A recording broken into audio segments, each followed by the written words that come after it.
I don't want to get too historical starting out our conversation today, but a lot of what you're still doing in your business is based on the Industrial Revolution, which for the kind of business that we have as knowledge workers simply doesn't make sense. Let me give you a little context here, and we'll go back to 20 years ago when I was earlier in my career, had to get up in the morning, had to get dressed in business casual. If I was going on client site, I'd have to wear a tie.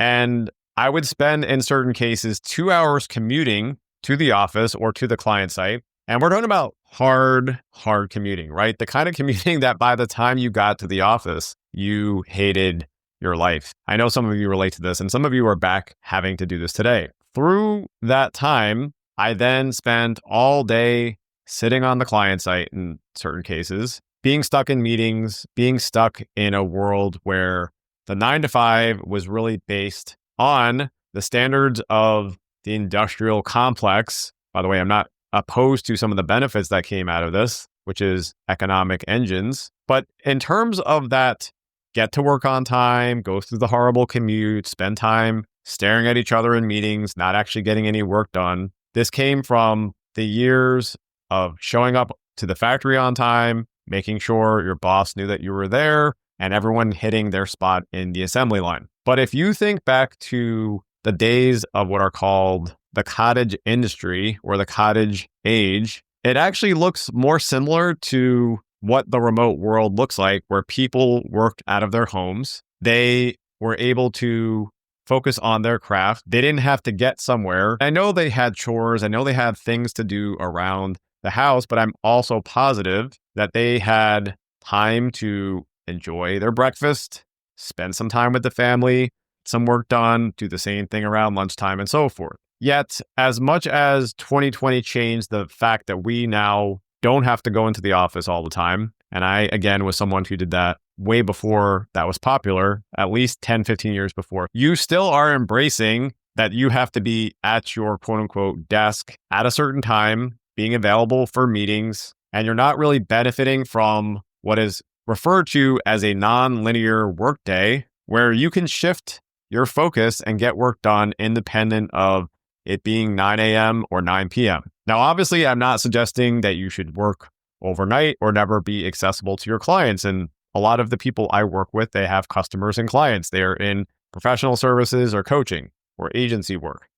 But especially during the agency days when, let's say, the mega agencies that would be based in a city and you had to go meet at their office for a pitch or a presentation, or they'd have to go on site with the client to do those things. We are really moved quite a bit away from that world.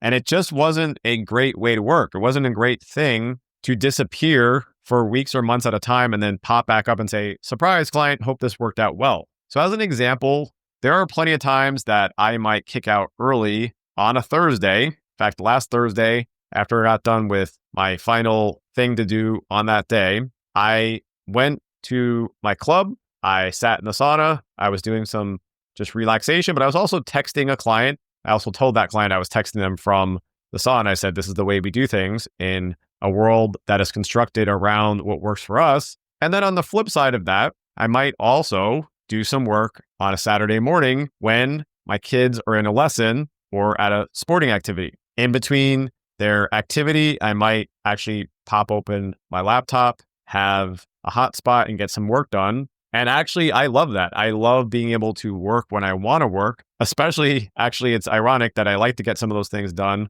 when the world is not working. And I like to actually relax in certain cases when the world is. It's actually something about the psychology of that that's interesting because it's working on your own terms. So again, I understand that a lot of you today are working remotely. Increasingly, people have decided to move away from the world of being employed and getting promoted and receiving a cost of living adjustment. And they're working for themselves with the rise of solopreneurship. We didn't call it that back then, by the way, but the rise of being able to step away from the payroll W-2 world to I'm going to just go do this for myself because I'm making you a lot of money. And instead, I want to make myself a lot of money. But what you really haven't embraced is this nonlinear workday. And I don't mean that you could take an hour lunch break because you were provided that. And we all looked forward to our lunch break when you had a 9 to 5 job that was in corporate. I can recall all the way back then, by the way, talking to my coworkers through our cubicle walls. We'd hear someone get a call like, oh, you're getting that call again. How did that go? Well, you heard it. Wasn't that great? Definitely heard it. And we would all just wait for the ability to leave. And we wait in certain cases to 4:59 or like, let's get out the door because we weren't excited about what we were doing. So if you're excited about what you are doing today, you are excited about remote work, but you're also not benefiting from not being tied to the 9 to 5. You haven't released that part of the industrial complex. Wow, it's great for you, Ken, that you get to, text from a sauna and kick out early on a Thursday. And really for me, I actually protect my Mondays and Fridays. So if I want to not have to do anything on a Friday, I just do nothing on a Friday. But I often will get things done for my business on those days, but I don't take meetings. So it's not about just me having that thing. Part of the conversation is to help you be aware of this and provide you with some guidance on what you should be doing instead. And it doesn't just mean don't sit at your desk and not showing you the tactical tips there.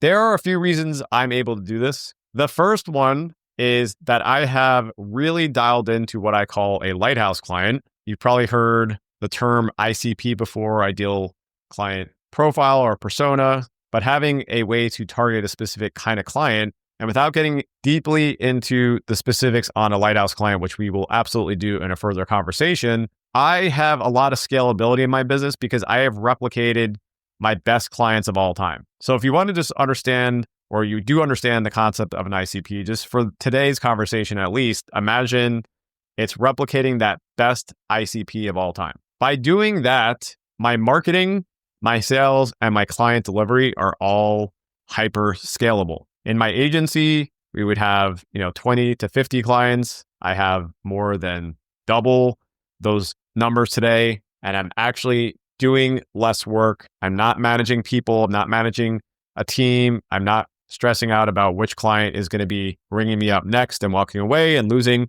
20 to 30% of my income, which would not be a good thing, by the way. It's not a good trait. It's something that I generally try to prevent. But in certain cases, I'd have those bigger clients. I call them anchor clients. So I'd much rather you have a bunch of lighthouse clients who are paying you less money. That gives you diversity in the business and gives you scalability in attracting that exact same client over and over again, which is what makes the marketing scalable. Makes it easier to close from the sales side because you have scalability inside the sales process. You're not writing custom proposals or jumping around through a bidding process. And then all of your delivery on the back end of that is catered because you have sold a specific kind of transformation, not just more widgets and more things to get paid more to make more, but instead to focus on a client that wants the expertise, wants that transformation, wants you to help solve a specific pain point or challenge inside the business. And then instead of focusing on people first, people always do this, pun intended, people throw people at people problems or what they believe are people problems that are actually systems problems. So if you're making 10, 20, or 30K a month, you shouldn't be running to go hire someone. You should focus on building systems into the business that replicate you. I talk about it as a fleet of me. How can I build a team of me working for me? And the thing that's really neat today, another topic for another time as well, is that we are even moving beyond AI to agentic AI that operates around the clock or whatever parameters you give it once you provide the initial guidance and input. So instead of saying I have a fleet of me just with systems, I can help create agents that actually are versions of myself that operate in these different parts of the business. But I haven't even used or really scratched the surface on that transparently, and have been able to build another 7-figure business without almost any help. To date, that is because of the focus on a lighthouse client and replicating and using fleets of me. I call it this idea of documenting, templating, and automating, but only automating when something works really well and you need to automate it. So certain emails that I've sent to people at certain times through the buying journey, I initially did so manually. At some point, I then added that as an automation. We're having a keyboard snippet shortcut that allows me to say something to someone who has just reached out and is interested in my services. Really basic, trivial examples, but when done at scale, allows you to move away from worrying about the 9 to 5, which is again the conversation today, and why you are still tied to having to work in a model where you're always just available, working in those normal traditional hours. The final piece though that unlocks all this is moving away from I have to meet with client to give client value to async client delivery, which means that you don't have to be in front of the client live. You don't have to add meetings to the calendar in order to get things done with the client. And this is a position of strength because if you are selling to someone who is time strapped, and most executives and leaders are, they're stuck in 20 to 30 hours a week of meetings, you begin to focus on, hey, Miss Client or Mr. Client, why don't you work with me? Because I'm going to add more to your plate. I'm not going to need to be babysat. You're not going to also pay the exorbitant rates you would with an agency, but you work with essentially the senior partner of the agency. And I don't have to meet with you frequently. We have a couple systems in place to get work done. And then they say, that's amazing. Where do I sign up? Can you switch to this overnight? No. And I don't recommend it. You have to have the Lighthouse client in place first. You have to have some of the sales and marketing systems in place. And then eventually you get into the client delivery. A lot of people will say, I want to get straight to having that model where I don't have to meet with my clients to get paid. And you have to first focus on the Lighthouse client and have an offer that resonates with them. But this is where I want you to go. And this is why I'm having these conversations with you to be able to grow without hiring. You need these foundations in the business to walk away from things that have existed for hundreds of years now. But I don't want you to continue to do something in the business simply because it was done that way before, especially when you are a knowledge worker, you work with your mind, you work with expertise, not with your hands. And I'm not knocking those industries. Those industries are also changing, but that's just not who we are and not the people that are listening to this conversation. So that's going to be where we end this one today. Continue to look across your business. Give yourself the ability to challenge the status quo. If you've been in business for more than a minute, you might have never believed that you could be sitting at your house or at a coffee shop and working and have high-speed bandwidth that connects you with clients around the world. And that's commonplace now today. What are other things that are legacy parts of your business that you're just simply doing because you were told that's the way to do it? As usual, love to have your feedback. If this was helpful, if this gave you a new perspective, feel free to write in. Ratings and reviews are super helpful. Let me know that I'm doing a good job. And also give me insights into what I should be covering for you going forward. So thanks as always. Look forward to our next conversation on how to grow without hiring.